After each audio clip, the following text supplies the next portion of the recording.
The reparti. They thought Earth would grieve quietly when the sun began to die. Humanity had expected a dignified decline, centuries of gradual cooling, generations to prepare, to adapt, to say goodbye to the star that had nurtured life since its inception. Instead, the sky turned human, desperate, defiant, and unwilling to accept its fate. Dr. Elena Park stood at the wall-to-ceiling windows of the Global Solar Observatory, her silhouette framed against the wan light of a November afternoon. Behind her, holographic displays blinked with data streams that confirmed what her eyes could plainly see. Soul was dimming faster than any model had predicted. She pushed her glasses back up the bridge of her nose, a nervous habit that persisted despite corrective surgery she'd had decades ago. "How bad?" The voice came from behind her, deep and gravelly. Elena didn't turn. She recognized General Marcus Avery's voice, just as she recognized that his presence here, the military head of the Global Emergency Response Coalition in a scientific facility, meant the situation had already escalated beyond academic concern. 22% dimmer than baseline 2030 levels, she said. The rate of decline is accelerating. Avery moved to stand beside her. In the diminished sunlight, his weathered face looked almost sculptural, all shadows and angles. "That doesn't match any of your projections." "No, it doesn't." Elena's voice was steady despite the tremor in her hands.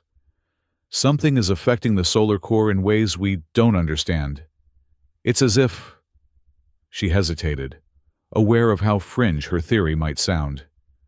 "It's as if something is feeding on it." The general's eyebrow arched slightly, the only indication that her statement had surprised him. "You're suggesting an external cause?" "I'm suggesting we need more data." Elena turned away from the window and walked to the central holotable. With a few gestures, she pulled up a three-dimensional model of Sol, colored in thermal gradients. The core, which should have blazed white-hot, showed disturbing patches of cooling blue. "Whatever's happening, it's occurring at the quantum level. We need better observational equipment, closer proximity." "You have the Helios probes." The Helios network was designed to monitor normal solar activity. Not this. She gestured at the model in frustration. "We need something new, something that can detect dark matter interactions at an unprecedented scale." Avery was silent for a moment, considering.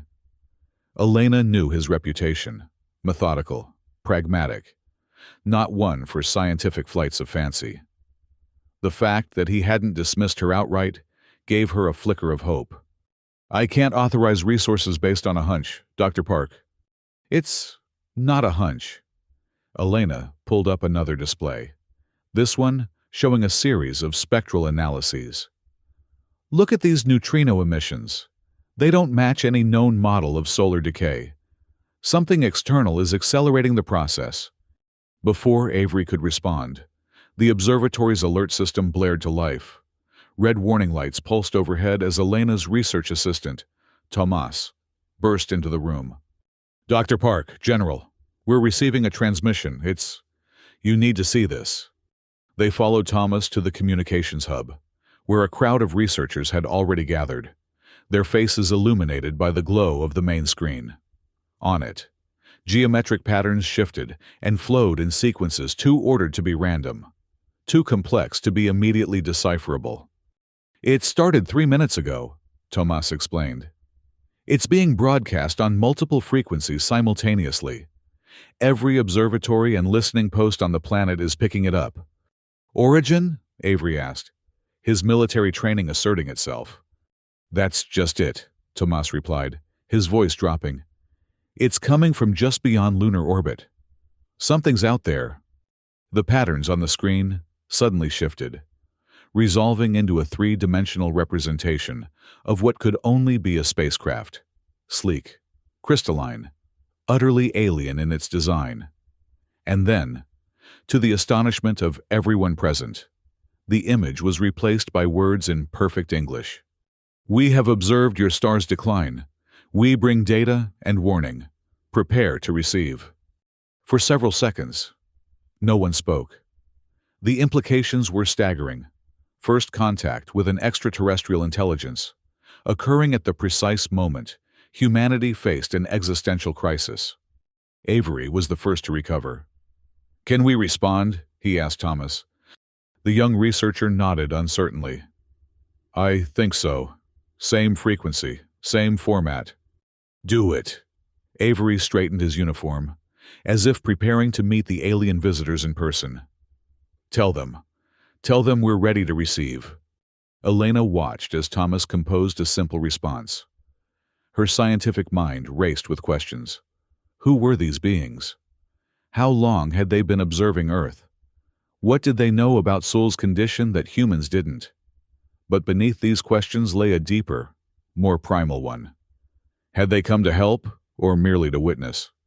The answer came moments later. As data began streaming onto the observatory servers, Elena rushed to her workstation, fingers flying across interfaces as she tried to make sense of the incoming information. It was encoded in a format that seemed designed for human comprehension. Mathematical principles that transcended language barriers, followed by more specific scientific notations. "This is..." Elena's voice faltered as the implications became clear. "General, they're showing us what's happening to the sun. It's a dark matter cascade. Some kind of chain reaction in the quantum fabric it's consuming Sol from within." Avery moved to her side, his expression grim. "How long?" Elena's hands trembled as she extrapolated from the alien data. "At the current rate of acceleration, 25 years, maybe less." The room fell silent. 25 years. A single generation. Not the centuries or millennia that natural solar evolution would have granted them, but a mere quarter century before the light and warmth that sustained all life on Earth would be extinguished. As if sensing their despair, a new message appeared on the main screen. "We are the Council of Crystal. We have faced this before. Your kind may yet survive if you act now." "Ask them how," Avery commanded, his voice tight with controlled urgency. "Ask them what we need to do." But before Thomas could compose the query, the alien transmission continued. "We cannot intervene directly. Our laws forbid it. But we can guide. We can teach. The choice to act must be yours." What followed was a data package so dense with information that the observatory's systems struggled to process it. Schematics, equations, material specifications, the blueprints for technology far beyond current human capabilities, yet seemingly designed with Earth's resources and manufacturing potential in mind. Elena stared at the unfolding information, her scientific mind already beginning to grasp its significance. "They're giving us the means to save ourselves," she whispered, "to save Sol." "Can we trust this?" Avery asked, ever the strategist, ever wary. Elena couldn't tear her eyes from the displays. "We can verify the physics. The principles they're extensions of theories we've been working on for decades. Dark matter manipulation, quantum field stabilization. It's like they've handed us the answers to questions we were just learning to ask." A final message appeared before the transmission ended. 25 years, 5 to build, 20 to deploy. Decide quickly. We will watch." The alien presence retreated beyond sensor range, leaving humanity with a choice: adapt the given knowledge to save their star, or face extinction within a generation. Within hours, world leaders convened in an emergency summit. The alien data was scrutinized, debated, analyzed from every angle. Scientists confirmed what Elena had recognized immediately. The technology was feasible, though it would require a global effort unlike anything humanity had ever undertaken. 1 week after the Council of Crystal's visit, General Marcus Avery stood before the United Nations General Assembly to announce the formation of Operation Luminous Dawn, a 5-year crash program to develop and test the technology needed to stabilize Sol. Dr. Elena Park was named Scientific Director, tasked with translating alien concepts into practical engineering. As Avery concluded his address, he looked directly into the cameras broadcasting to billions worldwide. They thought Earth would grieve quietly. They were wrong. We will not go gentle into that endless night. We will rage against the dying of the light, and we will prevail. The words echoed across a planet united, however briefly, by the will to survive. Part 2. The global manufacturing complex in what had once been the Gobi Desert stretched as far as the eye could see, a sprawling metropolis of factories, assembly plants, and research facilities, all dedicated to a single purpose: building the components of humanity's most ambitious project. Overhead, massive cargo airships ferried materials and finished modules to launch sites around the world. Dr. Elena Park stood on an observation platform, watching as the first complete sun cage module rolled off the production line. 8 months had passed since the Crystal Council's warning, and Operation Luminous Dawn had transformed from concept to reality with breathtaking speed. Impressive, isn't it? The voice belonged to Minister Rajiv Singh, India's representative to the Luminous Dawn Oversight Committee.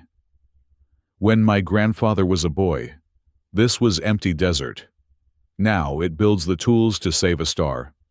Elena nodded, though her attention remained fixed on the module, a massive ring segment constructed of materials that hadn't existed a year ago, incorporating technologies that had been theoretical until the Council's intervention. "We're still behind schedule," she said. "The quantum resonance arrays aren't stabilizing properly under test conditions." Singh sighed. "Always the perfectionist, Dr. Park. We've accomplished in months what should have taken decades. And we're trying to accomplish in years what should take centuries." Elena finally turned to face him. "The Council's timeline allows no margin for error. Every component must function exactly as designed." "The Council," Singh repeated, a note of skepticism in his voice. "These beings appear from nowhere. Tell us our sun is dying. Hand us advanced technology, then disappear to watch our progress. Does that not strike you as convenient?" Elena had heard these concerns before.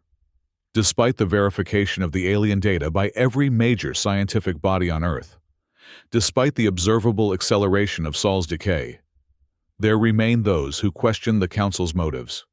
"What alternative do you suggest, Minister? Ignore their warning? Reject their assistance?" "I suggest caution." Singh's expression was carefully neutral. "The Eastern Coalition is concerned about the concentration of control over sun cage operations. North America and Europe already dominate the command structure. If the technology works as promised, whoever controls it will effectively hold the power of life and death over our entire planet." There it was, the political reality that Elena had been trying to ignore. Even facing extinction, humanity couldn't fully set aside its divisions and suspicions. "The sun cage will be under international control," she said firmly. "That was established in the Luminous Dawn Accords." "On paper, yes." Singh smiled thinly. "But we both know where the technical expertise is concentrated. When decisions must be made in moments, who will truly hold the power?" Before Elena could respond, her communication device chimed. It was General Avery, his message brief and to the point. "Test site ready. Alpha Centauri mission greenlit. Your presence requested at launch control." "Duty calls," Elena said, relieved for the interruption. "The first field test is about to begin." Singh nodded, his demeanor shifting from political to professional. "Then we should both be present. After all, this is what all our efforts have been building toward." They traveled to the Launch Control Center in silence, each lost in their own thoughts. For Elena, the upcoming test represented the culmination of 8 months of relentless work, and the first real validation of the Council's technology.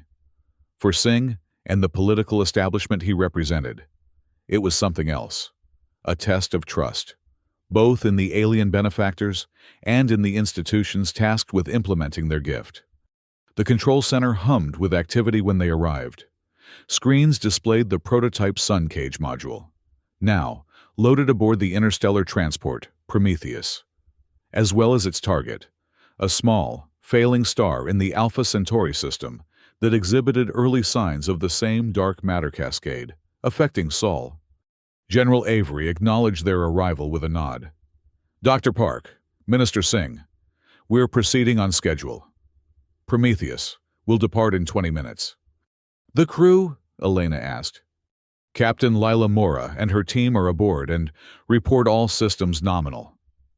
Avery gestured to a screen, showing the transport's bridge, where a woman in her early 40s, dark-skinned, hair cropped close to her scalp, was performing final checks.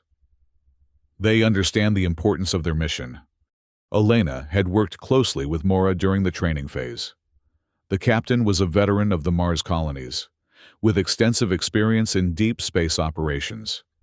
If anyone could successfully deploy the prototype, it was her. "Has there been any further contact from the Council?" Singh asked. Avery shook his head. "Nothing direct, but our long-range sensors have detected anomalous energy signatures near the test site. Something's watching." The launch countdown proceeded without incident. Prometheus departed Earth orbit using conventional fusion drives, then engaged its experimental Alcubierre warp system, another technology accelerated by insights from the Council's data package. The journey to Alpha Centauri, which would have taken years with previous technology, would require just 72 hours. During the journey, Elena barely slept.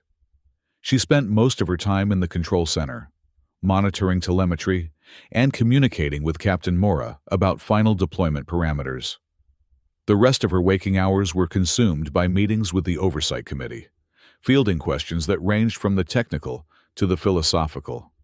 "What happens if it works?" asked the representative from Brazil during one such session. "What are the ethical implications of humanity possessing the power to control stellar evolution?"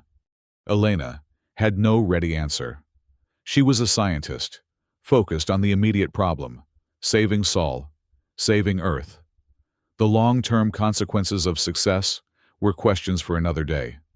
On the third day, Prometheus arrived at the test site. The target star, designated AC-7, a red dwarf showing early signs of dark matter infiltration, glowed dully on the main screen as Captain Mora's voice came through the communications array. "Control, we have visual on target. Preparing for module deployment."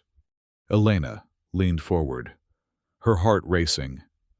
"Remember, Lila, the resonance field needs to establish a stable matrix before the quantum tethers activate. If the sequence is rushed, the whole thing collapses. And we're back to square one," Mora finished. "I've got it, Elena. We didn't come all this way to fail." The deployment began. The module, a segment of what would eventually be a complete ring around Sol, extended from Prometheus cargo bay. Specialized maneuvering thrusters positioned it in orbit around AC-7, precisely aligned with the star's magnetic field. "Module in position," Mora reported, "initiating power-up sequence." On the screens in the control center, the module began to glow as its systems came online. Field generators created a web of energy that reached toward the star, probing its outermost layers. "Quantum resonance at 30% and rising," one of Elena's team reported. "Field stability holding." Elena barely breathed. This was the critical phase, establishing a quantum connection with the star's core, creating a pathway to influence the dark matter interactions occurring within. "Resonance at 60%, the technician continued. 70, 80. "We're detecting fluctuations in the star's corona," another team member called out, consistent with predicted response patterns. Elena allowed herself a small smile. It was working. The technology was working exactly as the Council had said it would. "Resonance at 95%, preparing for tether activation." And then, without warning, alarms blared throughout the control center. On the main screen, the module's energy field flickered, patterns of interference disrupting its carefully calibrated structure. "What's happening?" Avery demanded. Elena was already at a workstation, fingers flying across interfaces as she tried to understand the sudden shift. "There's some kind of feedback in the quantum field. It's like the dark matter is responding to our presence, adapting to the interference." "Prometheus, to control." Captain Mora's voice was tense but controlled. "We're seeing major instabilities in the module. Resonance dropping rapidly." "Abort!" Elena called out. "Captain Mora, abort the test! Shut down the module before—" Her warning came too late. On screen, a wave of energy pulsed from the star's surface, striking the module with devastating force. The intricate structure shattered, fragments spinning away into space as Prometheus executed emergency maneuvers to avoid the debris. "Prometheus, reporting." Mora's voice crackled through static. "Module destroyed. No casualties aboard ship, but we've sustained damage to our sensor array and warp drive. We'll need to return on conventional power." Silence fell over the control center. Months of work, billions in resources, the first real test of humanity's ability to implement the Council's technology, all ended in failure in mere moments. Minister Singh was the first to speak. "This is a significant setback." "It's data," Elena corrected, her scientific training asserting itself despite her disappointment. "Now, we know the dark matter cascade is more reactive than the Council's information suggested. We can adjust our approach." "Adjust with what?" Singh's voice had an edge now. "The Eastern Coalition has already committed massive resources to this project. Resources that many argued would be better spent on adaptation and evacuation strategies.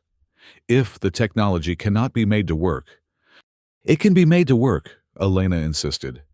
"This was a prototype, a first attempt. We learn, we refine, we try again. And if the next attempt fails as well? And the next?" Singh looked around the room, his gaze lingering on each face. "How many failures can we afford before we accept that perhaps this is not a path we were meant to follow?"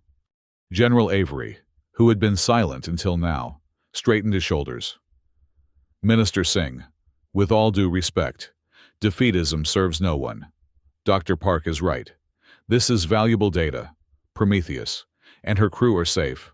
The project continues." Singh inclined his head slightly, acknowledging the rebuke. "Of course, General. I merely suggest that the Oversight Committee may wish to reevaluate our options in light of today's data." As Singh departed, Elena felt a chill that had nothing to do with the control room's temperature. The political coalition supporting Operation Luminous Dawn had always been fragile. This failure could fracture it beyond repair.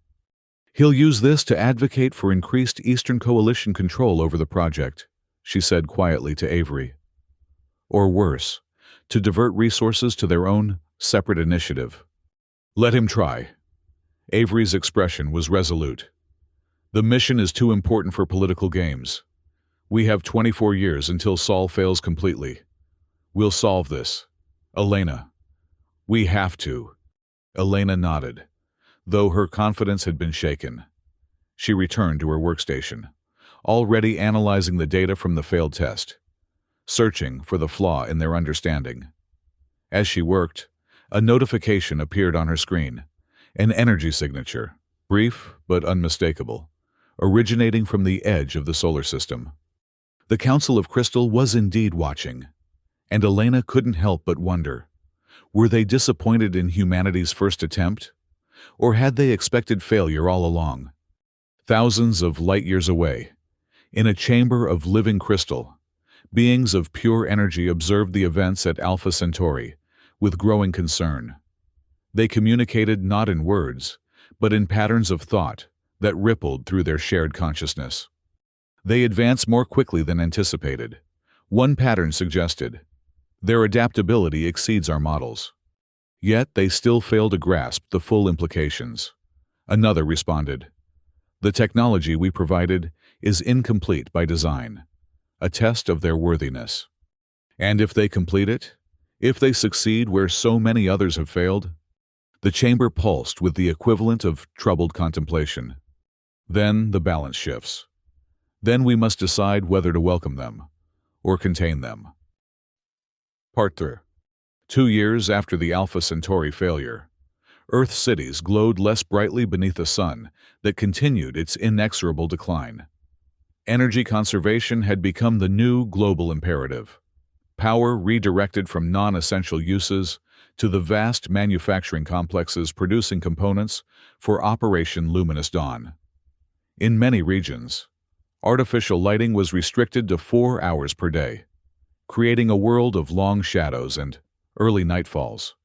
In the central planning facility of Operation Luminous Dawn, Dr. Elena Park studied the latest simulations with reddened eyes.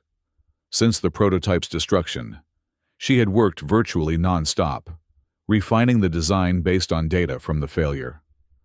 The wall behind her was covered with equations and diagrams, some from the Council's original package, others her own innovations. "You should rest," General Avery said from the doorway. In the 2 years since the project began, new lines had etched themselves into his face, and streaks of gray had appeared in his close-cropped hair. "You've been at this for 36 hours straight." Elena shook her head, not looking up from her work. "The Eastern Coalition is presenting their alternative proposal to the Oversight Committee tomorrow.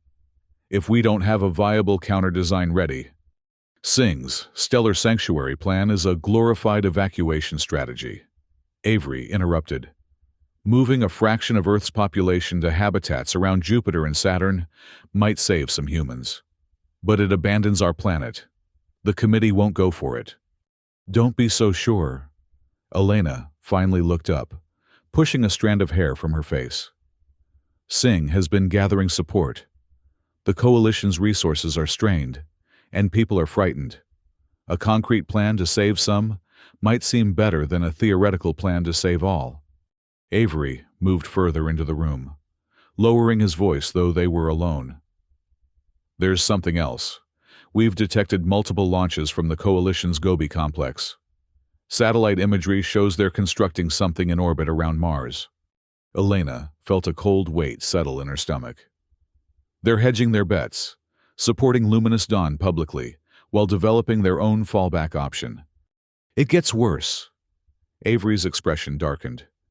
"Intelligence suggests they may have had contact with the Council." "What?" Elena stood abruptly.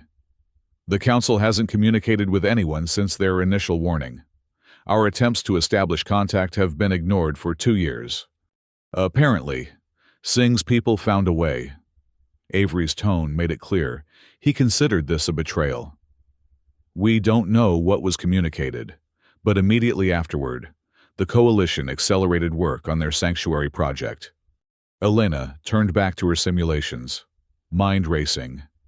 If the Eastern Coalition had received additional information from the Council, information not shared with the rest of the world, it could change everything. Were there aspects of Sol's condition that humanity still didn't understand? Had the Council determined that saving the star was impossible? "We need to proceed with our revised design," she said firmly. "The data from Alpha Centauri showed us where we went wrong. The quantum tethers need to establish a more gradual connection with the dark matter field, less intrusive, more adaptive." "Can you prove it will work?" Elena hesitated. "Not without another test, but our simulations show a 93% improvement over the original design." Avery nodded slowly. "That might be enough to maintain committee support, but we'll need more than simulations for the next phase. We'll need a full-scale demonstration." "Around Sol?" Elena asked, alarmed. "That's years ahead of schedule. We haven't even completed the ring segments, let alone tested them as an integrated system." "Not around Sol," Avery clarified. "Around Venus. Similar mass-to-energy ratio, manageable scale. If we can demonstrate effective dark matter manipulation in our own backyard, it strengthens our position against Singh's alternative." Elena considered the proposal. A Venus test would be challenging, but not impossible. They had enough completed segments to form a partial ring, sufficient to demonstrate the principles, if not the full capability. We'd need to redirect resources from the main production line, she said, thinking aloud. Delay completion of the Sol ring by several months. But if it validates the design, it keeps Luminous Dawn alive, Avery finished, which is all that matters right now. Elena nodded. Decision made. I'll prepare the technical brief. You handle the committee politics. Already on it. Avery turned to leave, then paused. Elena, when was the last time you saw the sky? The real sky, not through a window or on a screen? The question caught her off guard. I don't know. Months, maybe? Take an hour. Tonight. Go up to the observation deck. It helps to remember what we're fighting for. After he left, Elena returned to her work, but Avery's suggestion lingered. When she finally reached a stopping point, she found herself taking the elevator to the facility's roof instead of to her quarters. The observation deck was deserted at this late hour. Elena walked to the railing and looked up. The sky was clear, the stars unnaturally vivid against the blackness, a consequence of reduced light pollution as cities dimmed their nighttime illumination. Sol had set hours ago, but its absence felt palpable, a reminder of what was at stake. Beautiful, isn't it? Elena startled at the voice. Captain Lila Mora stood a few meters away, her silhouette outlined against the starlit horizon. Since returning from the Alpha Centauri mission, Mora had been reassigned to lead the Venus test preparation. Captain, I didn't see you there. Few do. Mora smiled faintly. I come here most nights. Helps me think. Elena nodded, understanding the sentiment. I've been so focused on equations and simulations, I sometimes forget to look up. Dangerous, for someone trying to save the stars. Mora moved to stand beside her at the railing. I heard about the Venus test. My team's already prepping the deployment sequence. It's our best option, Elena said. Maybe our only option, if Minister Singh sways the committee tomorrow. Singh? Mora's expression hardened. I was in the control room during the Alpha Centauri test. He seemed almost satisfied when the module failed. Elena had had similar suspicions, but had dismissed them as paranoia. You think he wants Luminous Dawn to fail? I think he wants his sanctuary to be the only viable option. Mora gazed up at the stars, moving a select few to habitats while the rest of humanity. What? Dies slowly as Sol fades? That's not a solution. That's triage. We won't let that happen, Elena said with more confidence than she felt. The Venus test will work. It has to. Faith in science, Dr. Park? Mora's tone was gently teasing. That sounds almost religious. Not faith, determination. Elena looked up at the vast expanse above them. Humans have always reached for the stars. Now we're reaching to save one. I refuse to believe that's beyond our capability. Mora studied her for a moment, then nodded. Good. We'll need that determination tomorrow. My team will be ready when you are. The Venus test was scheduled for 3 days later, an accelerated timeline that left no margin for error. As Elena had predicted, the Oversight Committee meeting had been contentious, with Minister Singh presenting the Stellar Sanctuary not as a competitor to Luminous Dawn but as a necessary fallback. We must be practical, he had argued. If the sun cage fails, we need an alternative that preserves at least some portion of humanity. The habitats can sustain millions indefinitely, using fusion power, independent of Sol. Millions out of billions, General Avery had countered. And who decides which millions survive? Your proposal divides humanity at the moment we most need unity. The committee had ultimately maintained support for Operation Luminous Dawn, but with a condition. If the Venus test failed to demonstrate the viability of the revised design, resources would be redistributed to include development of the sanctuary habitats as a parallel initiative. Now, as Elena stood in the control center, watching the deployment of the partial ring around Venus, she felt the weight of that conditional support. The future of the project, and potentially of Earth itself, rested on what happened in the next few hours. Module network in position. Captain Mora reported from the command ship orbiting Venus. All segments reporting nominal function. Initiating power-up sequence. On the main display, the 6 connected ring segments began to glow as their systems activated. Unlike the single module used at Alpha Centauri, this network was designed to distribute the quantum load, creating a more stable connection to the dark matter field. Quantum resonance at 20% and rising, a technician reported. Field stability at optimal levels. Elena watched the numbers climb, tension building in her shoulders. This was the same phase where the Alpha Centauri test had begun to fail. The critical establishment of quantum resonance with the target's internal structure. Resonance at 50%, 60, 70. The ring segments pulsed with increasing energy, their glow intensifying as they reached deeper into Venus's core. Though the planet contained no dark matter cascade to address, the test would demonstrate the system's ability to establish the necessary quantum connections without disrupting the target's stability. Resonance at 90%, the technician continued, preparing for tether activation. Elena held her breath. This was the moment of truth, the phase that had catastrophically failed 2 years earlier. Tethers activating. Quantum connection established. On the display, lines of energy extended from the ring segments to converge at Venus's center, creating a web of influence that permeated the entire planet. Instrument readings showed the expected perturbations in Venus's magnetic field, precisely matching their theoretical models. "It's working," Elena whispered, hardly daring to believe it. "The connection is stable." For 30 minutes, the system maintained its quantum tethers, demonstrating both the technology's functionality and its sustainability. When the test concluded with a controlled shutdown, the control room erupted in applause and cheers.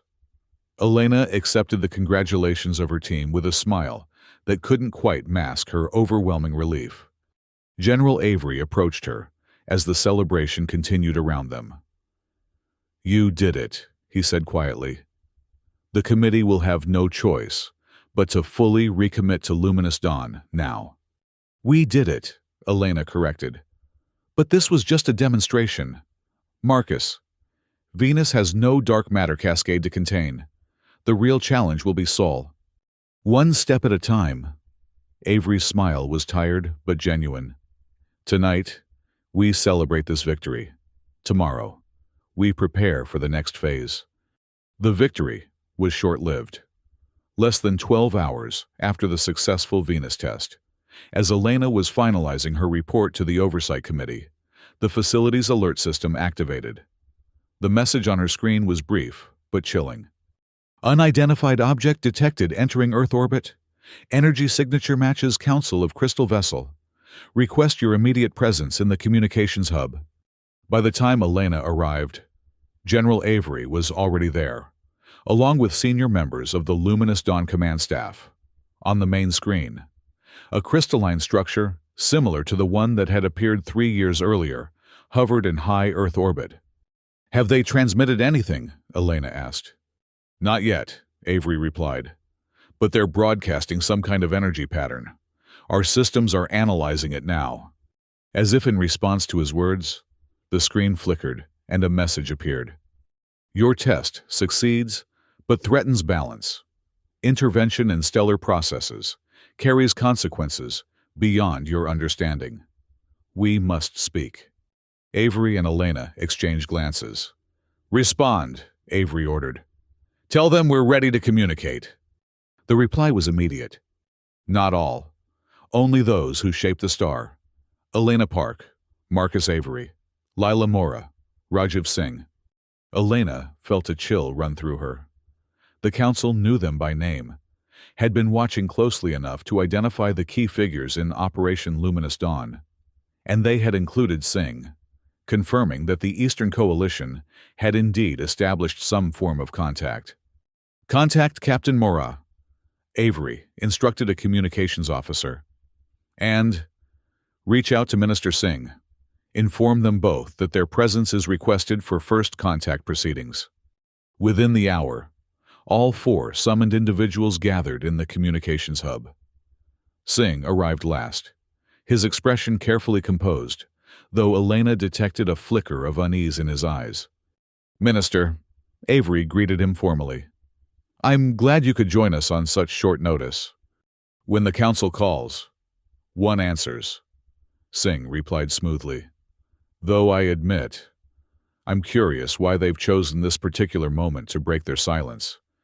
Perhaps it has something to do with your separate communications with them, Elena suggested, watching him closely. Communications you failed to share with the rest of the Oversight Committee? Singh's composure slipped, just for an instant. I don't know what you're... Save it, Captain Mora interrupted. They're initiating contact. The screen changed. The text replaced by a three-dimensional holographic projection that filled the center of the room. Within it, three beings of crystalline structure took form, humanoid in basic shape, but clearly alien. Their bodies composed of faceted surfaces that shifted and flowed like liquid gemstone. We are the Council of Crystal. One of the beings communicated, though no sound accompanied the words. They appeared directly in the minds of the four humans, bypassing normal sensory channels. We have observed your progress. We thank you for your guidance, Avery responded formally. Without your warning and the technology you shared, we would have been unable to address the dark matter cascade threatening our sun. Your adaptation of our technology exceeds parameters. Another of the crystalline beings communicated. Your Venus test demonstrates capabilities beyond those intended. Elena frowned. The technology works exactly as described in the data package you provided. We've simply refined the implementation. Precisely. The third being moved forward slightly. You have enhanced our design, added your own innovations, created something new. There was a pause, a sense of communication passing between the three council members that the humans couldn't perceive. This creates imbalance. The first being continued. The power to control stellar evolution must not spread unchecked across the galaxy. Our original assessment indicated your species would require centuries to fully comprehend the principles involved. You have done so in years. Because we had no choice, Elena said, frustration edging her voice. You told us our sun would die in 25 years. We've already used 3 of those years. What did you expect us to do? We expected adaptation, preservation of your species through migration, selective survival. The being's attention seemed to focus on Singh. As some among you have wisely begun. Singh straightened, a subtle smile playing at the corners of his mouth. The Council has expressed support for our Stellar Sanctuary initiative, a practical approach that works with cosmic reality rather than against it. Abandoning Earth is not an option, Avery stated firmly. Not when we have the means to save it. Means you provided. We provided knowledge to test your wisdom, the second being communicated. The question remains, are you wise enough to wield the power you have created?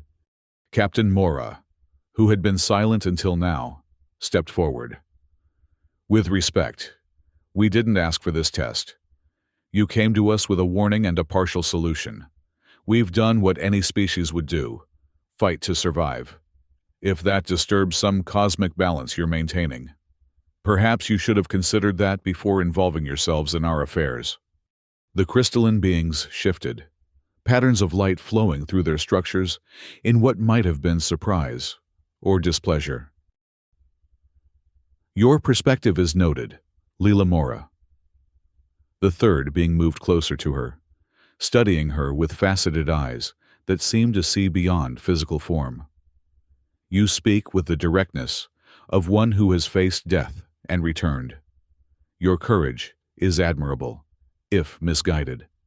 "What exactly are you saying?" Elena asked, sensing the conversation was approaching a critical juncture. "Are you withdrawing your support? Demanding we abandon Operation Luminous Dawn?" "We demand nothing," the first being responded. "We observe, we advise. The choice remains yours. But know this, should you proceed with your enhanced version of the Sun Cage, there will be consequences." "What consequences?" Avery's voice was steady, diplomatic. "Isolation. The technology you develop must not spread beyond your system. Your species will be contained until your wisdom matches your ingenuity." "Quarantined," Elena said, understanding dawning. "You're threatening to cut us off from interstellar development." "Not a threat, a necessity. Balance must be maintained." Singh stepped forward. "There is another option. The sanctuary plan preserves our species without triggering these concerns. We could proceed with that approach, with the Council's continued guidance." "And abandon 8 billion people to a slow death," Mora countered. "How many would your habitat save, Minister? 10 million? 20? 100 at most? And who decides which humans are worthy of salvation?" "Difficult choices must be made," Singh argued. "The Council understands this. Survival sometimes requires sacrifice." "The decision is yours." The second being reiterated.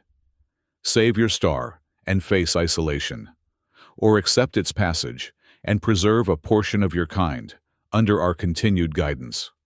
With those words, the holographic projection faded, leaving the 4 humans staring at empty space. For several moments, no one spoke, each processing the implications of the Council's ultimatum. "Well," Singh finally broke the silence, "the choice seems clear. The Sanctuary Project offers our best hope for continued development under the Council's mentorship." "No." Elena's voice was quiet but firm.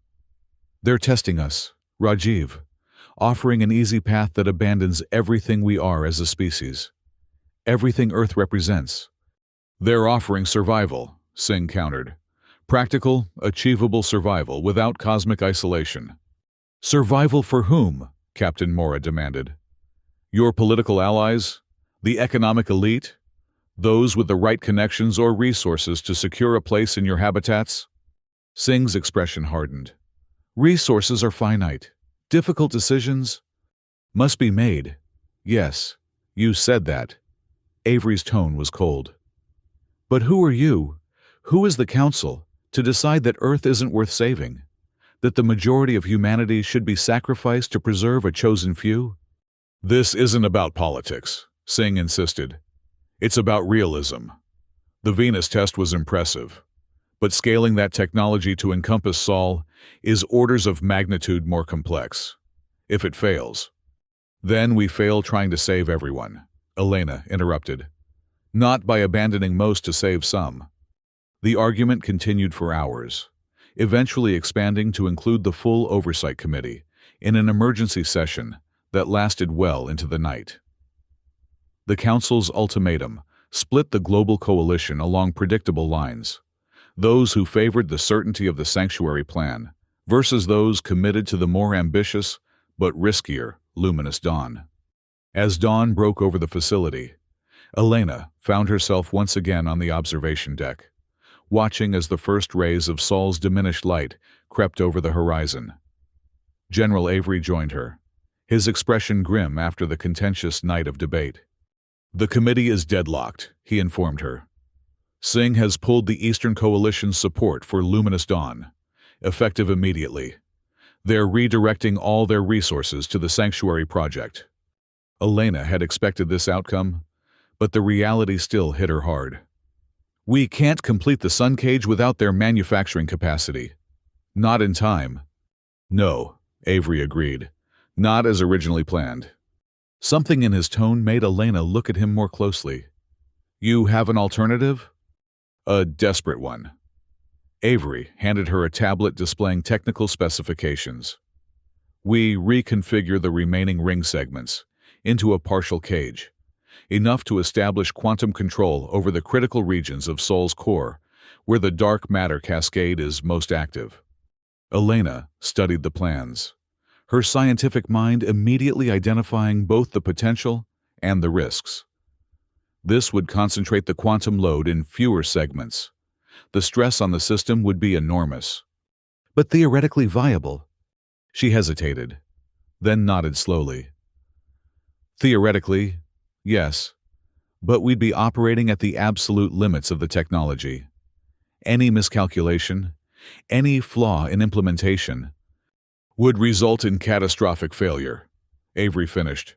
I know, but it's our only option now, unless you're willing to accept Singh's alternative. Elena thought of the billions who would be left behind under the sanctuary plan, of Earth itself growing cold and dark as Sol failed, of the Council's test of humanity's wisdom and compassion. No, she said firmly. We proceed with the reconfiguration. But, Marcus, the committee needs to understand exactly what we're proposing, the risks, the consequences if we fail.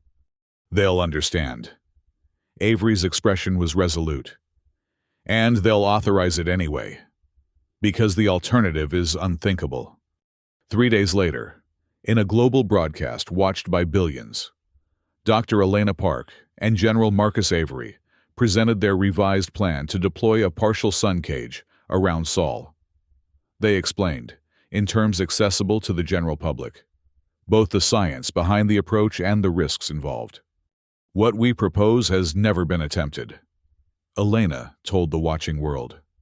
We will be manipulating the quantum structure of our sun, using technology that we've only partially tested. The potential for failure exists, and the consequences of that failure could accelerate Sol's decline rather than halting it. Avery then stepped forward.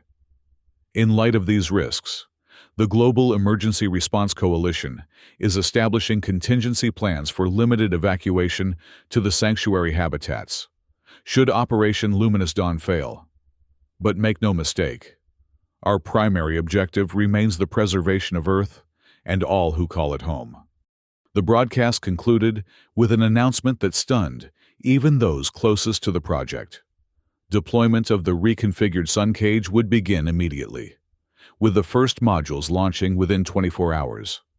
The timeline had been compressed from years to months, a desperate race against Sol's accelerating decay. As the transmission ended, Elena turned to Avery. That wasn't in the script, she said.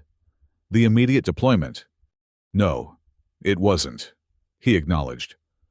But I received intelligence during the broadcast that Singh's faction is planning to appeal to the United Nations for a formal halt to Luminous Dawn.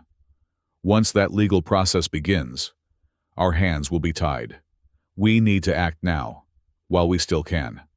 Elena understood the strategy, even as she worried about the compressed timeline. The first modules aren't fully tested under the new configuration. They'll be tested in deployment, Avery said grimly. Captain Mora is already aboard the lead transport. She believes in this mission. Elena, we all do. That evening, as the world processed the announcement, the first transport ships broke Earth orbit, carrying the initial segments of humanity's last, best hope to save their dying star. On their tail, observers from the Council of Crystal maintained their vigilant watch, waiting to see whether humanity would pass their test of wisdom or fail it spectacularly. The moment the ships launched for Sol's orbit marked the emotional apex of humanity's desperate gambit, a defiance of fate that echoed across a world, holding its collective breath. Part 4. The partial sun cage deployment proceeded with a speed that would have seemed impossible just months earlier. Launch facilities worldwide operated at maximum capacity, sending module after module into space, where Captain Mora's team assembled them into the modified ring structure that would encircle Sol's equator. On Earth, energy rationing became even more severe. Entire cities went dark at night to divert power to the manufacturing and launch operations. Food production shifted to varieties that could thrive in diminished sunlight. Society adjusted to a new normal, defined by scarcity and purpose. Dr. Elena Park divided her time between the control center, where she monitored the deployment progress, and her laboratory, where she continued refining the quantum resonance algorithms that would govern the cage's operation. Despite exhaustion that had become her constant companion, she found herself energized by the global response to the crisis. Humanity had united in ways she had thought impossible, with volunteers worldwide contributing to everything from local food production to specialized technical problems posed on public networks. Even Minister Singh's Eastern Coalition, while officially focused on their sanctuary habitats, had not actively interfered with Luminous Dawn. Many of their scientists continued to collaborate with Elena's team, passing information through unofficial channels, unwilling to abandon the effort to save Earth, even as their political leaders prepared for its loss. 6 months into the accelerated deployment, Elena received an unexpected visitor in her laboratory. General Avery arrived with a security detail and a grim expression that immediately set her on edge. "What's happened?" she asked, setting aside her work. "We've intercepted communications from the Council," Avery said without preamble. "They're concerned about our progress. The accelerated timeline has alarmed them." Elena had expected this. The Council had made their position clear. They had provided the Sun Cage technology as a test, not expecting humanity to implement it successfully. Certainly not at this speed. "Have they threatened direct intervention?" Avery shook his head. "Not yet, but they've established contact with multiple governments, not just the Eastern Coalition. They're suggesting that our approach is reckless, that the technology we're deploying is unstable and could trigger a premature stellar collapse." "That's theoretically possible," Elena acknowledged. "But our models show—" "I know what our models show," Avery interrupted. "But the Council's warnings are having an effect. The United Nations Security Council is convening an emergency session to discuss suspending Luminous Dawn, pending further safety assessments." Elena felt a surge of frustration. "We don't have time for more assessments. Sol's decline is accelerating. If we delay now—" "I know," Avery's voice was tight. "That's why we need to bring the cage online before they can stop us. How close are we to minimum operational capacity?" Elena pulled up the deployment status on her workstation. "The equatorial ring is 87% complete. The quantum resonance network is established but untested at full scale. In theory, we could initiate a limited stabilization sequence with what we have now. But—" "Do it," Avery said decisively. "Today." Elena stared at him. "Marcus, we haven't completed the safety protocols. The system was designed to operate as a complete ring. With the partial deployment, the stress on the operational segments will be enormous. And the stress on Earth if we do nothing will be final," Avery countered. "The Security Council meets in 18 hours. Once they issue a suspension order, every nation will be legally obligated to halt operations. This is our only window." Elena understood the political reality, but her scientific caution warred with the urgency of the moment. "I need to run final simulations. If there's a resonance cascade—" "How long?" She calculated quickly. 6 hours for the simulations. Another 4 to update the activation protocols based on the results. "You have 10 hours, Avery said.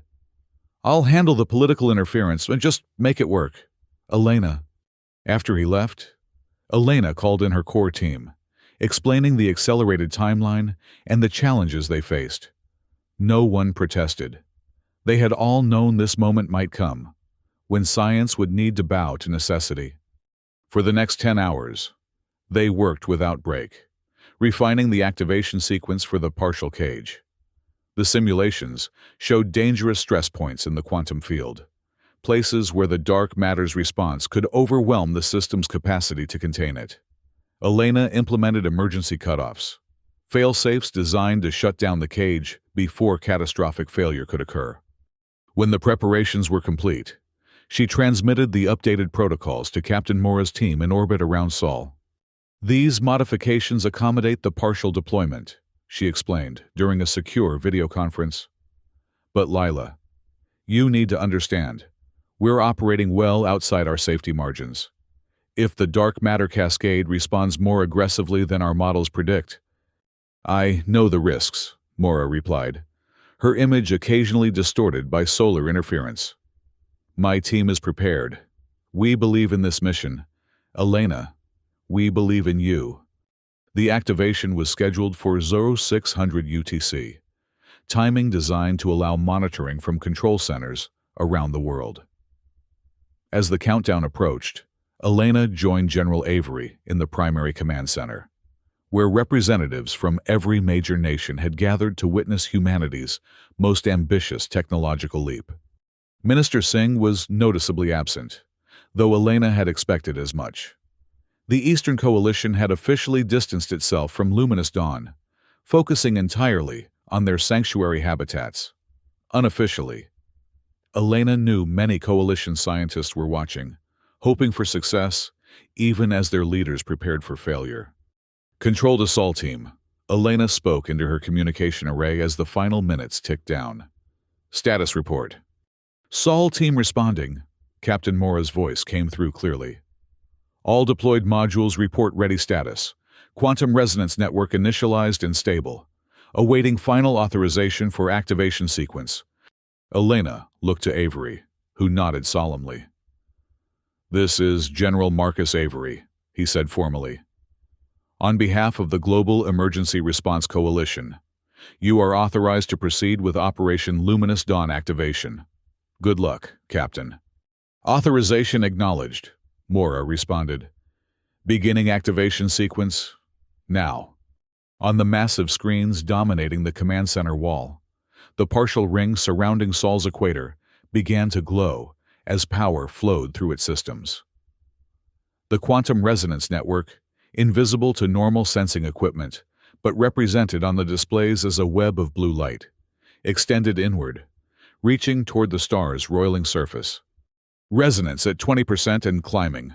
One of Elena's team reported, field stability nominal. Elena watched the numbers with intense focus, comparing them to the simulations they had run.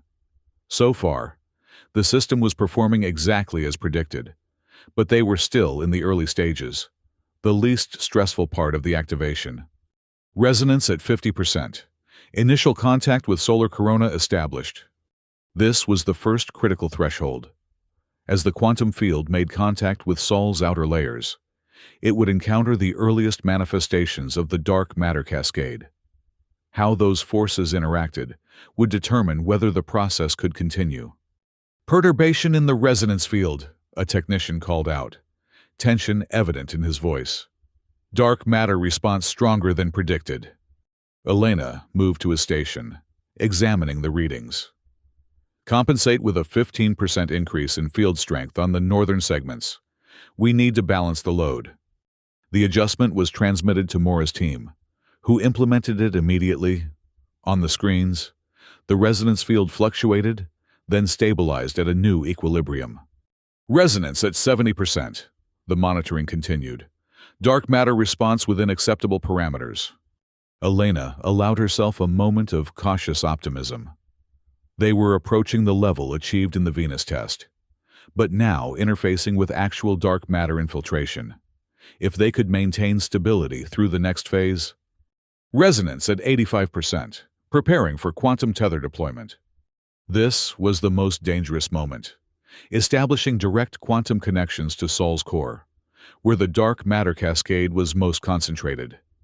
In the failed Alpha Centauri test, this was where the system had collapsed catastrophically. Deploy tethers, Elena ordered, her voice steady despite the tension knotting her shoulders. On screen, tendrils of energy extended from the glowing ring, piercing deeper into Sol's structure. As they penetrated the outer layers, instruments detected the expected turbulence, solar flares, coronal mass ejections, magnetic field distortions, all within parameters, but pushing the limits of their models. Tethers at 30% depth, core interface initiating. Elena held her breath. This was it, the moment of truth. Would the dark matter respond as their revised models predicted, or would it once again overwhelm their attempts to contain it? Dark matter response detected. Quantum fluctuations increasing. The displays showed energy patterns shifting rapidly as the dark matter reacted to the intrusion. The cage's systems automatically adjusted, attempting to establish a stable relationship with the volatile forces at Sol's heart. Fluctuations exceeding predicted levels, the technician warned. Field stability dropping to 70%, 65. Increase power to the southern quadrant, Elena instructed. Reroute through the secondary conduits. The adjustments were made, but the instability continued to grow. On the main screen, the beautiful symmetry of the resonance field began to distort, patterns of interference disrupting its carefully calibrated structure. Field stability at 50% and falling, came the increasingly urgent report. Dark matter cascade accelerating in response to the tethers. Elena felt a cold dread settle in her stomach. This was exactly what they had feared. Instead of containing the cascade, they were aggravating it, potentially accelerating Sol's decline. Sol team to control. Captain Mora's voice cut through the mounting tension. We're detecting structural stress in modules 7 through 12. The quantum load is exceeding design parameters. Elena made a rapid series of calculations. If they aborted now, the cascade might settle back to its previous rate. But if they continued and failed catastrophically, they could trigger an immediate collapse. Abort, she said, the word tasting like ash in her mouth. Captain Mora, initiate emergency shutdown protocol. Wait. General Avery placed a hand on her arm. Look. He pointed to a secondary display showing Sol's core temperature and luminosity. Despite the instability in the resonance field, both readings had stabilized. The first time in years that Sol's decline had halted, even momentarily. It's working, Avery said quietly. Not perfectly, but it's having an effect. Elena studied the readings, hope warring with scientific caution. The field stability is still dropping. If it collapses completely, then we lose everything anyway, Avery finished. But right now, we're making a difference. We need to push through. Elena turned to the communications array. Sol team, belay that abort. Continue tether deployment, but increase power to the stabilization grid. We need to strengthen the field, even if it means overloading some secondary systems. Acknowledged, Mora responded. Continuing deployment. Diverting emergency power reserves to the stabilization grid. For the next 30 minutes, the command center existed in a state of tense anticipation. The resonance field fluctuated wildly, at times seeming on the verge of collapse, only to stabilize momentarily before the next crisis. Through it all, Sol's core readings remained steady, not improving, but no longer declining. Final tether deployment complete, came the eventual report. Quantum interface established with all targeted regions of the core. Elena examined the comprehensive data now flowing from the cage's sensors. The dark matter cascade had indeed responded to their intervention, but not quite as their models had predicted. Instead of being contained, it had been redirected. The quantum tethers had created pathways that channeled the dark matter's influence away from the fusion processes that powered Sol. It's not perfect, she said to Avery, but it's stable.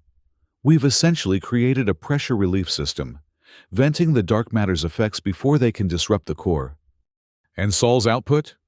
Elena studied the readings. Holding steady at current levels. It won't get brighter, at least not immediately. But we've halted the decline. With further refinements, we might even be able to reverse some of the damage.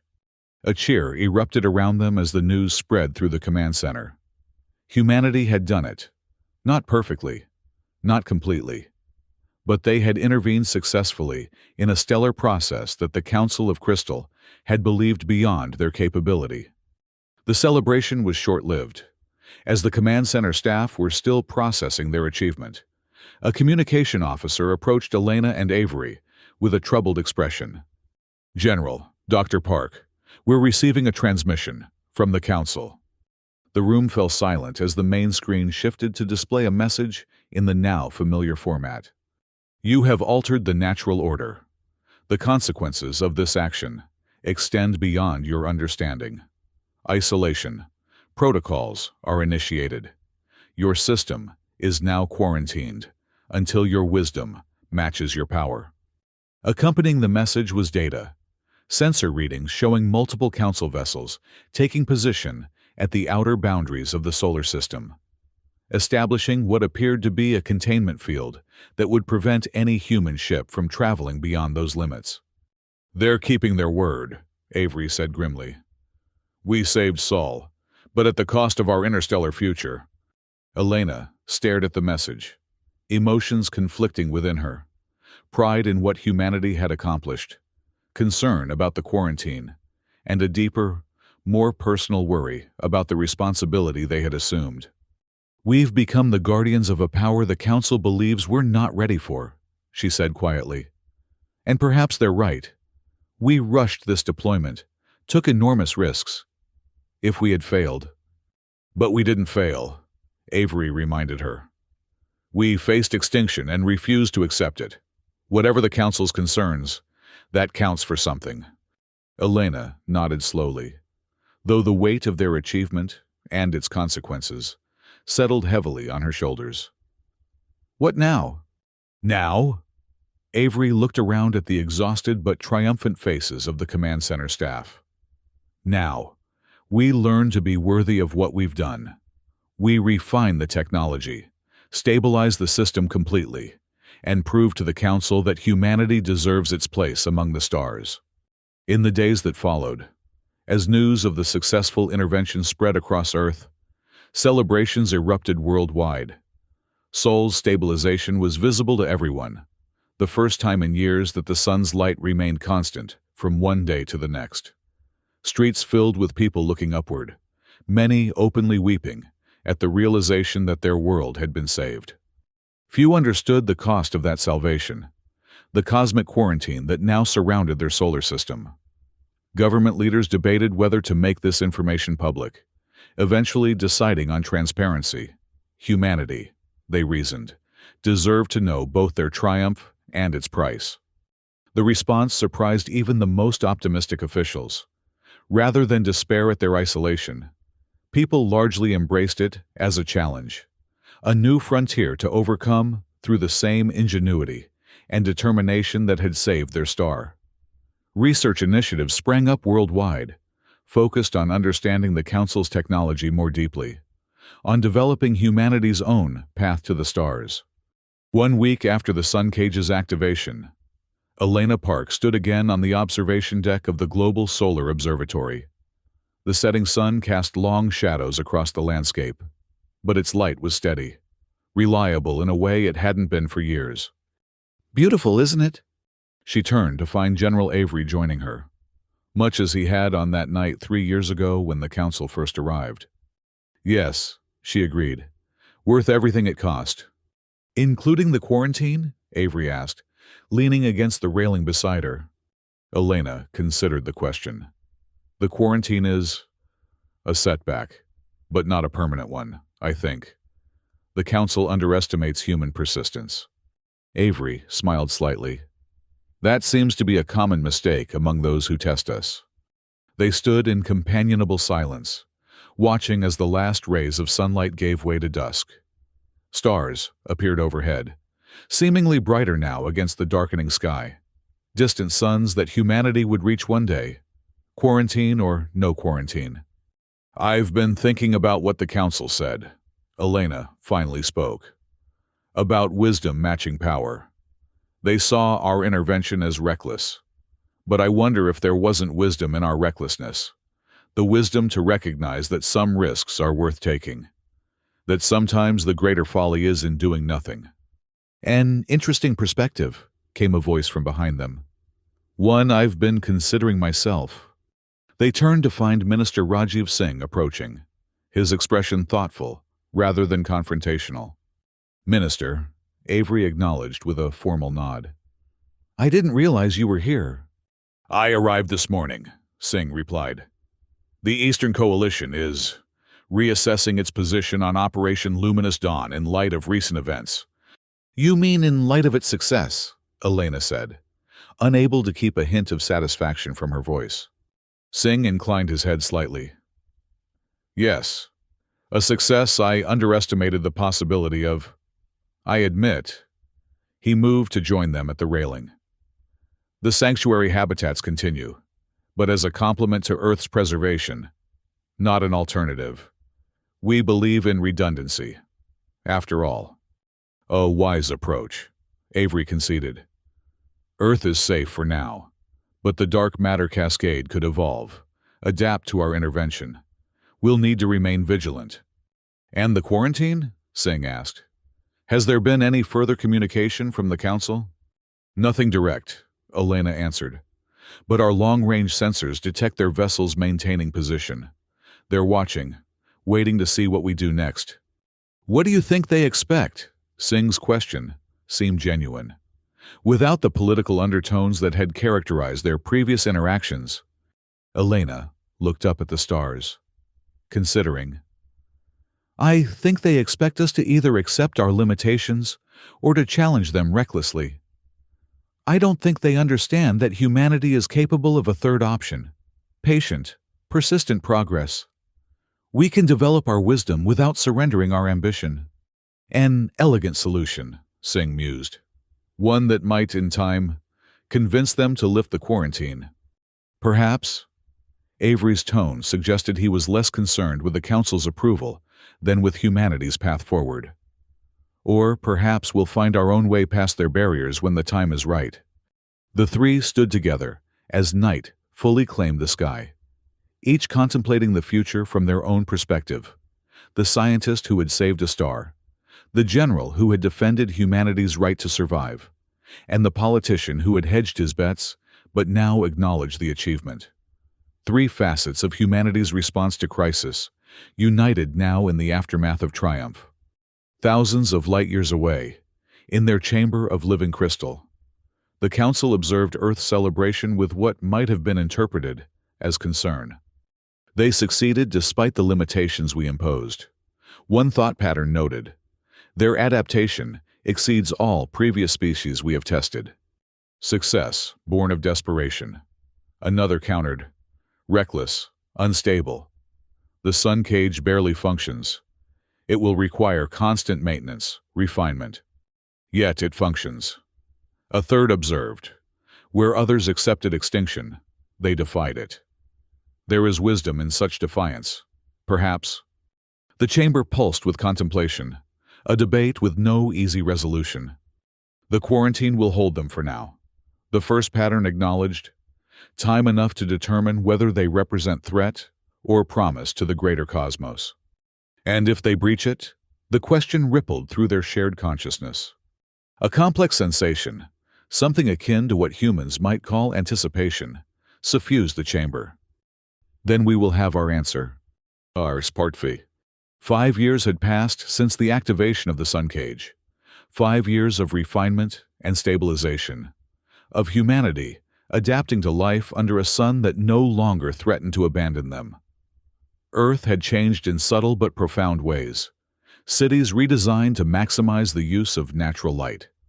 Global energy systems rebuilt around the needs of the cage's maintenance. International cooperation institutionalized in ways previously thought impossible. Dr. Elena Park stood on the balcony of her apartment in New Geneva, headquarters of the now permanent Solar Preservation Authority. Below, citizens went about their daily lives in a city that had once dimmed its lights to conserve energy, but now glowed with renewed purpose. Above, Sol shone with a steadiness that had become familiar again, its light marginally brighter than it had been during the crisis years, though not yet restored to its former glory. Her communication device chimed, displaying a message from General Avery, or rather, Director Avery, as he was now known, having transitioned from military leadership to civilian oversight of Earth's defensive systems. The message was brief, typical of his style. Council activity detected at system boundary. Unusual pattern. Meeting in 20 minutes. Your presence requested. Elena felt a familiar tension settle between her shoulders. In the 5 years since the quarantine began, the Council had maintained a consistent presence at the edge of the solar system, visible but inactive, observing but not interfering. Any change in that pattern was significant. 20 minutes later, she joined Avery and other senior officials in the monitoring center of the Solar Preservation Authority. The main display showed sensor readings from the outermost detection arrays, capturing unusual energy patterns around one of the Council vessels. "It began approximately 3 hours ago," Avery explained, as Elena studied the data. "The energy signature is similar to what we observed when they first established the quarantine field. But the pattern is different, more focused, as if they're creating a localized distortion." "A breach in the quarantine?" Elena asked, immediately considering the implications. "Not exactly." Avery gestured to another display, showing a communication received just minutes earlier. "They sent this along with the energy pattern." The message was characteristically direct.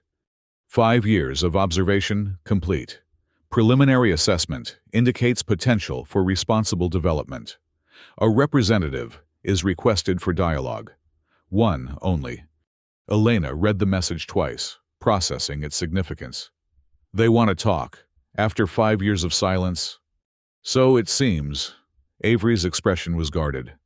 "The question is, who goes? And what do they really want?" "I'll go," Elena said without hesitation. "I understand the technology better than anyone.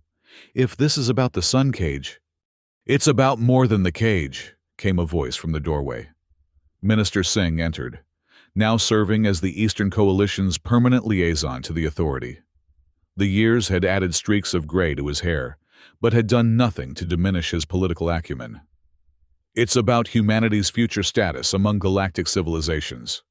This requires diplomatic expertise." "With respect, Minister," Avery countered. "We don't know what information they'll request or what technical questions they might pose. Dr. Park is uniquely qualified to represent our achievements." "And our intentions?" Singh raised an eyebrow. "Our philosophical position on stellar manipulation? Our plans for future development? These are matters of policy, not merely science." Elena watched the familiar dynamic reassert itself. Singh advocating for political control. Avery pushing for practical expertise. In the years since the cage's activation, they had developed a functional working relationship, but old habits of thought remained. "Perhaps," came another voice. "This calls for someone who bridges those worlds." Captain Lila Mora, now Admiral Mora, commander of Earth's unified space fleet, joined the discussion. She had aged well, the stress of the crisis years having added character, rather than merely years to her features. "I've maintained the closest monitoring position to the Council vessels for 5 years, Mora continued. "I've studied every scrap of data we have on their behavior, their technology, their methods of communication. And I was there when we activated the cage. I understand both the science and its implications."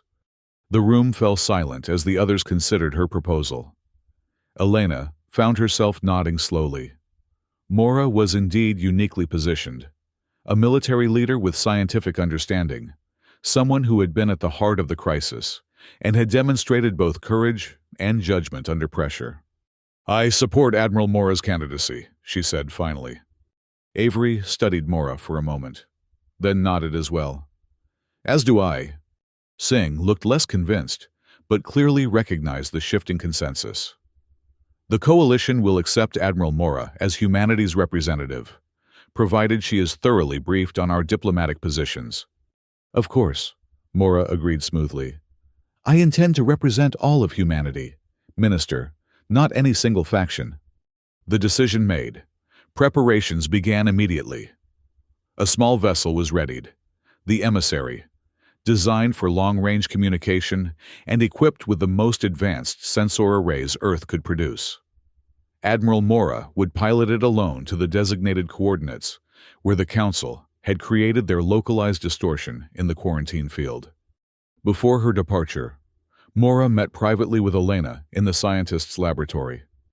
"Any last-minute advice?" Mora asked. Her attempt at lightness not quite masking her awareness of the mission's importance. Elena considered the question carefully. "Be honest, but not apologetic. We acted to save our world. There's no shame in that. But also acknowledge that power requires responsibility. We've spent 5 years refining the cage, making it safer, more stable. That demonstrates our commitment to wielding this technology wisely." Mora nodded. "And if they ask about our future intentions, whether we plan to use the technology elsewhere, tell them the truth," Elena said simply. "That we understand the profound implications of stellar manipulation and have no intention of deploying it recklessly, but also that we believe in our right to survive, to develop, to reach the stars in our own time." A delicate balance to strike. "Yes," Elena agreed. "But if anyone can strike it, you can. You've always seen the bigger picture, Lila, the human element beyond the technology or the politics." Mora smiled slightly. "Let's hope the Council appreciates that perspective." 6 hours later, the emissary departed Earth orbit, watched by billions via global broadcasts. The small vessel accelerated smoothly through the inner solar system, bypassing the traditional space lanes to chart a direct course toward the edge of human territory and the waiting Council. Elena, Avery, and Singh monitored the journey from the authorities' command center, along with representatives from every major nation. The mood was tense but hopeful, a sense that this meeting might represent a turning point in humanity's cosmic isolation. As the emissary approached the boundary, sensors detected the localized distortion in the quarantine field, a shimmering breach just large enough to admit Mora's vessel. Beyond it waited a single Council ship, crystalline and elegant, pulsing with internal light that shifted through spectra beyond human perception. "Emissary to Earth Control." Mora's voice came through with perfect clarity despite the distance. "I'm approaching the designated coordinates. The Council vessel is maintaining position. I'm receiving a transmission. Instructions for approach and docking procedures." "Acknowledged, Admiral," Avery responded. "Proceed according to protocol. Maintain continuous transmission as long as possible." "Understood. Beginning approach now." On the command center's main screen, they watched as the emissary slipped through the distortion in the quarantine field. For a moment, sensor contact was lost, then re-established as the vessel emerged on the other side. "Transit complete," Mora reported. "The field closed behind me. I'm proceeding toward the Council vessel." The next 20 minutes passed in tense silence as the emissary approached the alien ship. As it neared, a section of the crystalline hull seemed to liquefy, creating an opening that adjusted itself to the exact dimensions of the human vessel. "They've extended some kind of docking mechanism," Mora noted. "It's adapting to match our technology. Quite remarkable. I'm proceeding with docking sequence." The emissary slowly entered the opening, which sealed behind it. For several minutes, there was silence, broken only by the steady transmission of life sign data confirming Mora's continued well-being. Then, her voice returned. "I've been invited to exit my vessel. The atmosphere has been adjusted to human parameters. I'm proceeding into the Council ship." That was the last direct communication. The telemetry from Mora's environmental suit continued to transmit basic life signs, but no audio or visual feed penetrated the Council vessel's hull.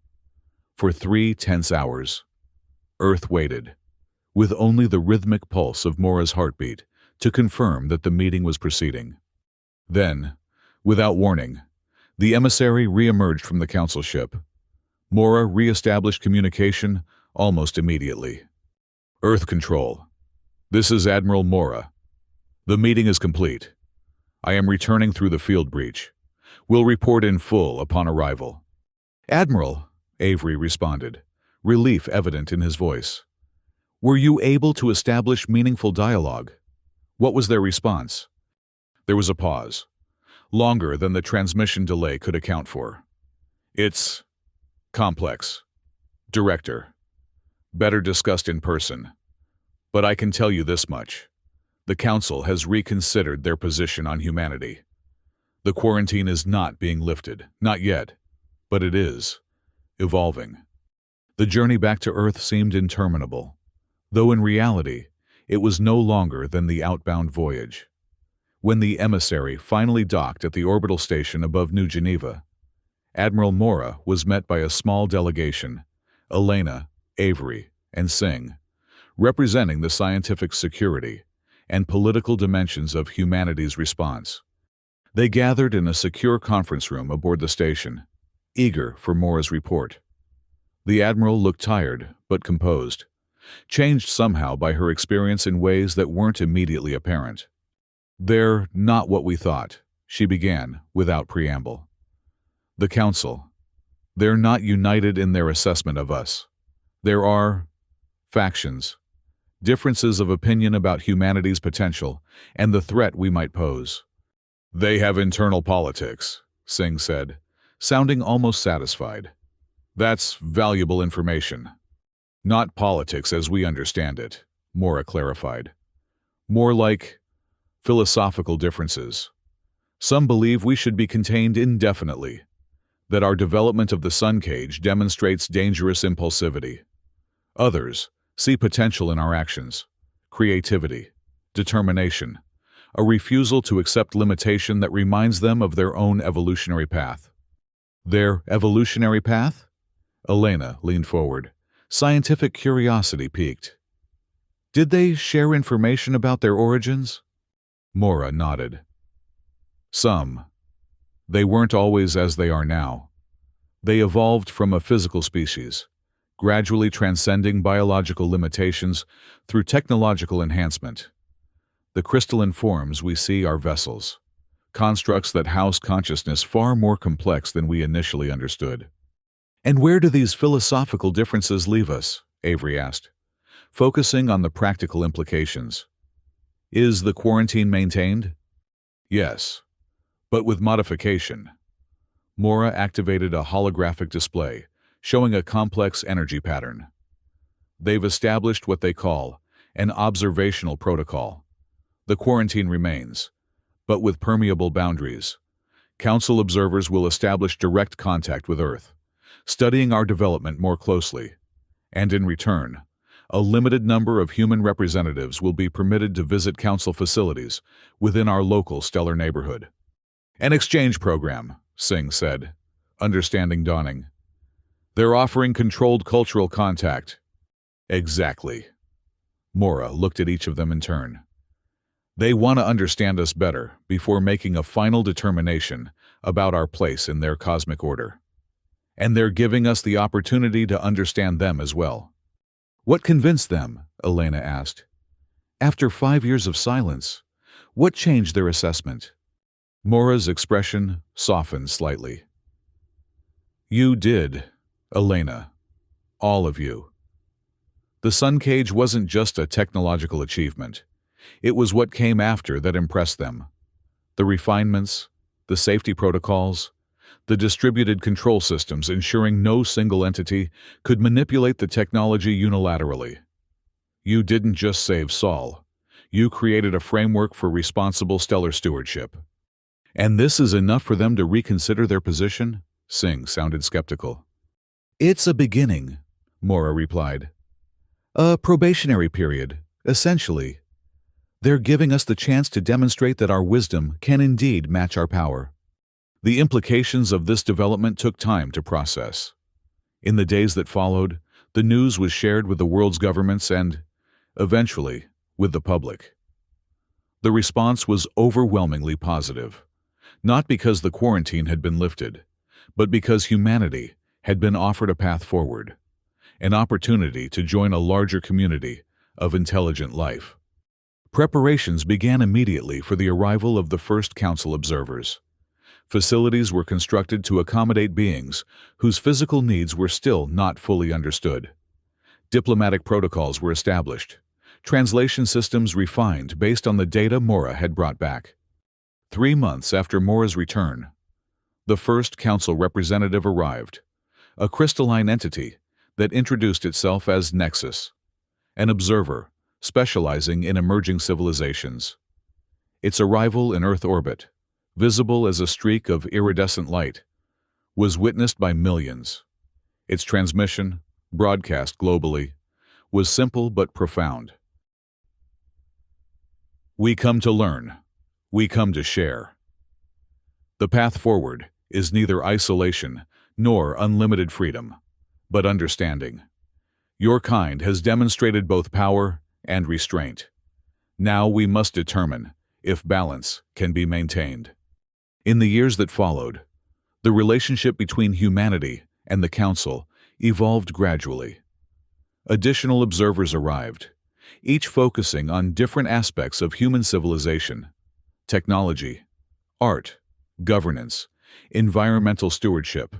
In return, carefully selected human representatives were permitted to visit Council facilities, returning with knowledge that accelerated Earth's development in carefully controlled domains. The Sun Cage, meanwhile, continued to function perfectly. Under Elena's guidance, the technology was refined to not merely stabilize Sol, but to gradually restore its former luminosity. Earth bloomed under skies that grew incrementally brighter each year, the shadow of extinction receding further into memory.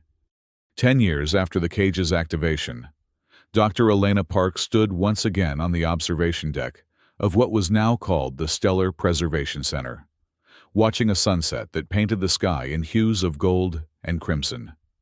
The colors were richer now, the light stronger, evidence of Sol's ongoing recovery. "Beautiful, isn't it?" The voice behind her was familiar.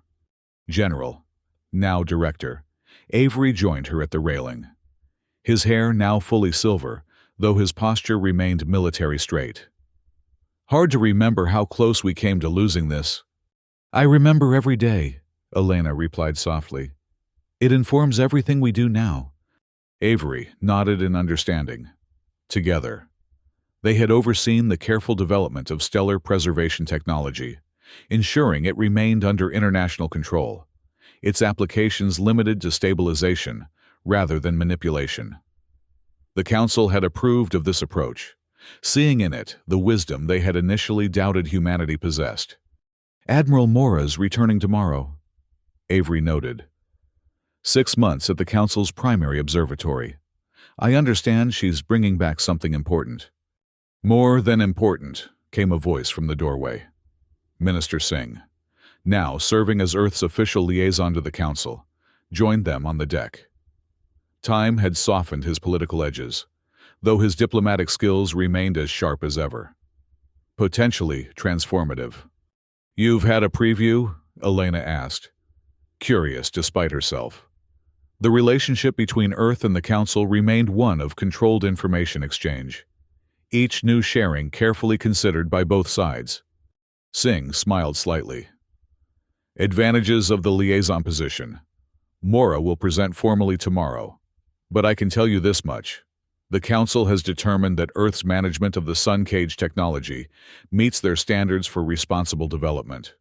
They're offering us the next level of knowledge, principles of stellar formation that go beyond preservation to creation." "Creation?" Elena felt a chill that had nothing to do with the evening air. "You mean—" "The ability to ignite stars," Singh confirmed. "Not immediately, of course. The knowledge will be provided in stages, over decades, with each step contingent on our demonstrating appropriate caution with the previous one. But the path is open to us now." The three stood in silence, contemplating the implications. From facing the death of their star to potentially having the power to create new ones. It was a journey none of them could have imagined when the Council first appeared with their warning and their test. "I wonder," Elena said finally, "if that was their intention all along, not just to test whether we could save Sol, but to see how we would handle that power afterward, whether we would use it responsibly or recklessly. A cosmic coming-of-age trial," Avery suggested. Pass, and you're welcomed into a larger community.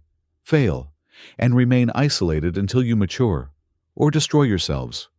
Either way, Singh added, they learn something about the nature of intelligence, about how different species respond to existential crisis. We're probably not the first they've tested this way. But we may be among the few who passed, Elena mused, watching as the last rays of sunlight dipped below the horizon, leaving a sky awash with stars, distant suns that no longer represented an unreachable frontier, but a future full of possibility. In the chamber of living crystal, light years from Earth, the council convened in their strange communion of thought and energy.